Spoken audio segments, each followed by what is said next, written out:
Operation સિંદૂર ભારત સરકારે નરેન્દ્રભાઈના નેતૃત્વ નીચે સેનાએ જે મોટું પરાક્રમ કર્યું કે દુનિયાની સૌથી મોટી એર સ્ટ્રાઇક આપણી સેનાએ સફળતાપૂર્વક પૂરી કરી.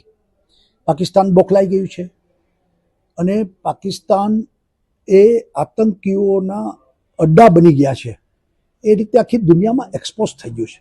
અને શરમની વાત તો એ છે કે પાકિસ્તાને આ આતંકીઓના જનાજા એના લશ્કરના લોકોએ જે રીતે એને માન આપ્યા, જે રીતે એના સરકારના મંત્રીઓ આ જનાજામાં સાથે રહ્યા, એ જ દેખાડે છે કે પાકિસ્તાન જ આતંકીઓના આકા છે. પરંતુ ભારત સરકારે, મોદીજીએ નિર્ણય કર્યો છે કે આતંકીઓનો સંપૂર્ણ સફાયો કરવો છે.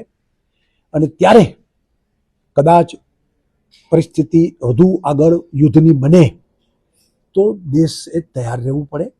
યુદ્ધ સેના લડે છે. સેનાનો જુસ્સો વધારવો એ જનતાની જવાબદારી છે. સેનાની સાથે સમગ્ર દેશ છે.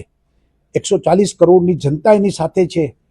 આ આપણે એ પ્રકારનો રાષ્ટ્રવાદ, એ રાષ્ટ્રભક્તિ ઊભી કરવી પડે.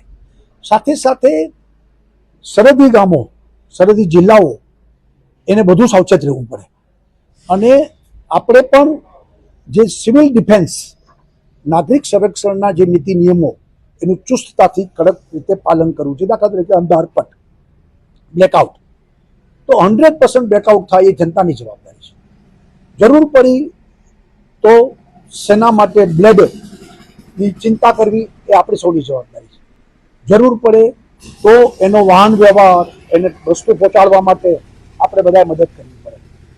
જરૂર પડે તો આપણે ત્યાંથી જતા હોય સરહદે સેના, તો એના એકદમ જેને કંઈ સ્વાગત સન્માન એવા થાય કે જેમાં એનો જુસ્સો વધુ વધે. આ પ્રકારે નાગરિકોએ બધી ચિંતા પાછળની એ આપણે કરવી જોઈએ. ભૂતકાળમાં પણ 1971ની છેલ્લી લડાઈ અને કારગિલની લડાઈમાં પણ આપણી જનતાએ કર્યું છે. આમાં પણ હું માનું છું કે ભારતની જનતા આ બાબતમાં સ્પષ્ટ છે, ક્લિયર છે. આપણે સૌ એક છીએ. કોઈ અત્યારે બે જ પાર્ટી, પાકિસ્તાન ને હિન્દુસ્તાન, બીજી કોઈ પાર્ટી નહીં. આપણે ત્યાં બે જ સામેની લડાઈ છે. બાકી બધા આપણે એક છીએ. બધા ધર્મ, જાતિ બધા એક છે. બધું ભૂલી અને ભારત આ જંગ જીતે